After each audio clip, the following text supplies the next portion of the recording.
తెలంగాణలో పార్టీ ఫిరాయించిన నియోజకవర్గాల కొత్త పాత లీడర్ల నడుమ జరుగుతున్న రచ్చ ఇప్పట్లో ఒడిసేటట్టే కండ్ల పడతలేదుల్లా. రెండు వర్గాల నాయకుడు ఎప్పుడు చూసినా ఉప్పు నిప్పు లెక్కనే ఉంటున్నారు. సందు దొరికిందంటే ఓగల్ మీద ఓగలు బగ్గనే విమర్శలు చేసుకుంటున్నారు. ఫిరాయింపుల ముచ్చట చల్లబడ్డది కానీ ఇప్పుడు మళ్ళీ ఏమైందని అంటారా? ఏమైందో ఈ వార్త చూస్తే మీకే తెలుస్తుంది. ఏ అధికారాన్ని అంటుపెట్టుకొని దౌర్జన్యాలతో సామాన్య ప్రజానికపై కాంగ్రెస్ పార్టీ కార్యకర్తలపై రాజకీయానికి పాల్పడ్డారు. మళ్ళా టీఆర్ఎస్ పార్టీ నాయకులు ఏదైతుందో, మళ్ళా కాంగ్రెస్ పార్టీ ముసుగులో ఏదైతుందో మన రాజ్యాధికారానికి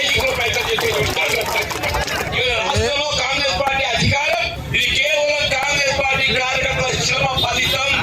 కాంగ్రెస్ పార్టీ కార్యకర్తల శ్రమ 10 సంవత్సరాల శ్రమకు ప్రతిరూపం ఏదైతుందో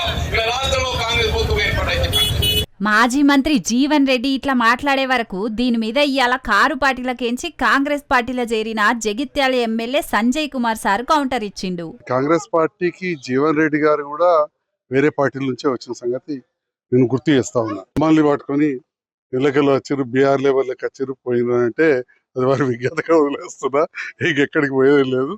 ఖచ్చితంగా కాంగ్రెస్ ప్రభుత్వంతో కలిసి పనిచేసి ఆ కాలంలో ఇందిరా ఉన్నప్పుడు ఇండ్లు కట్టించడం మళ్ళీ అట్లా ఇల్లు కట్టిస్తాం పేదలు. ఇదే కాదు బీఆర్ఎస్ పార్టీ నుంచి కాంగ్రెస్ పార్టీలో చేరిండు అనే దాని మీద గిట్లా మాట్లాడిండు. అసెంబ్లీ ఎలక్షన్ లో మిమ్మల్ని మా నాయకులు ప్రజలు ఓడగొట్టిన తర్వాత మళ్ళీ కాంగ్రెస్ పార్టీ మీకు ఎంపీ టికెట్ ఇచ్చినప్పుడు ఎంతమంది బీఆర్ఎస్ నాయకులను మీరు కండవ కప్పి చేర్చుకోలేదండి? అంటే మీరు కండవ కప్పి పార్టీలో చేర్చుకున్నప్పుడు మీకు ఇవన్నీ జ్ఞాపకం రాలేదా? పాత కాంగ్రెస్ నాయకులు మా నారాయణ రెడ్డి అనో ఇట్లాంటి వాళ్ళందరూ పాత వాళ్ళు ఉన్నారు, మరి వాళ్ళకి ఇబ్బంది అవుతుందని చెప్పి ఆలోచన రాలేదా?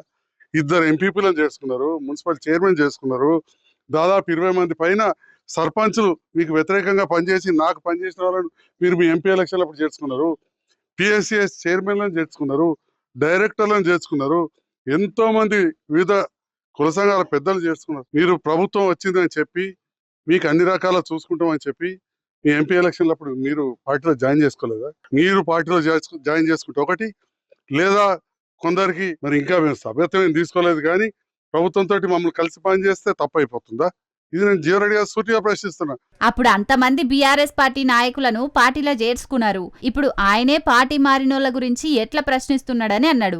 ప్రతి ఎన్నికల ప్రచారంలా నాకు ఇవే చివరి ఎన్నికలని జీవన్ రెడ్డి చెప్పుకుంటాడు. అట్లా చెప్పుకున్నప్పుడు కాంగ్రెస్ పార్టీ కూడా పార్టీ బలోపేతం గురించి ఆలోచించి భవిష్యత్ నాయకులను తయారు చేస్తది కదా అని చెప్పుకొచ్చిండు. మొత్తానికైతే ఒక్క జగిత్యాల నియోజకవర్గంలోనే కాదు, పార్టీ మారిన 10 మంది ఎమ్మెల్యేల నియోజకవర్గాల సుతం గివ్వే పంచాయతీలు నడుస్తున్నాయి.